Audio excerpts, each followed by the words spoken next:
എല്ലാവരും ചായ കുടിച്ചു കഴിഞ്ഞില്ലേ? വന്നേ, നമുക്ക് നോക്കാം. കുറച്ചു മുന്നേ എനിക്കൊരു കസ്റ്റമർ വന്നു. മലയാളി. ചുമ്മാ സത്യം പറയാൻ വാക്കുകളില്ല. എന്താന്ന് വെച്ചാൽ തുറന്നു പറ, അവരുടെ സസ്പെൻസ് ഇടാതെ. സുഖിച്ച് ചപ്പൊല്ലോ. കൊതിപ്പിക്കല്ലേ ഭഗവാനെ. കശുവണ്ടിയാണ്, ഇവിടെ മുടിയൊന്നുമില്ല.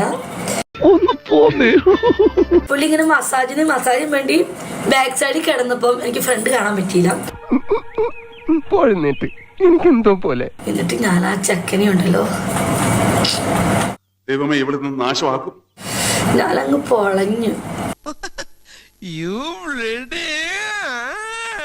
ചേട്ടനെ പതുക്കെ അങ്ങ് കിടത്തി. എന്റെ മടിയിലോട്ട് കയറ്റി കിടത്തി. ഒന്ന് പറഞ്ഞു തൊലക്കണ. ഞാൻ എന്നിട്ട് പിന്നെ ഉണ്ടല്ലോ ഇങ്ങനെയൊക്കെ പിടിച്ച്. അങ്ങനത്തെ എനിക്ക് നല്ല ഇഷ്ടാ. എനിക്ക് സെക്സിന് ഏറ്റവും കൂടുതൽ ഇഷ്ടപ്പെട്ട സംഭവമുണ്ട്. എനിക്ക് അതാണ് ഏറ്റവും കൂടുതൽ ഇഷ്ടം. വല്ല കോപ്പും മനസ്സിലായോ? ഈ മോഡൽ എന്തിനാ? ഇത് കയറ്റാനല്ല, ഇത് വെള്ളം കുടിക്കാൻ വേണ്ടി എടുത്തതാണ്. തങ്കക്കുടവേ, നമ്മൾ ഈ നാണം കേട്ടല്ലോ. ഇത്രയൊക്കെ എന്തിനാട്ടോ എനിക്ക്? കുടിക്കാനുള്ള കുപ്പിയാ. എന്താ ആ പ്രതീക്ഷയും തകർന്നു.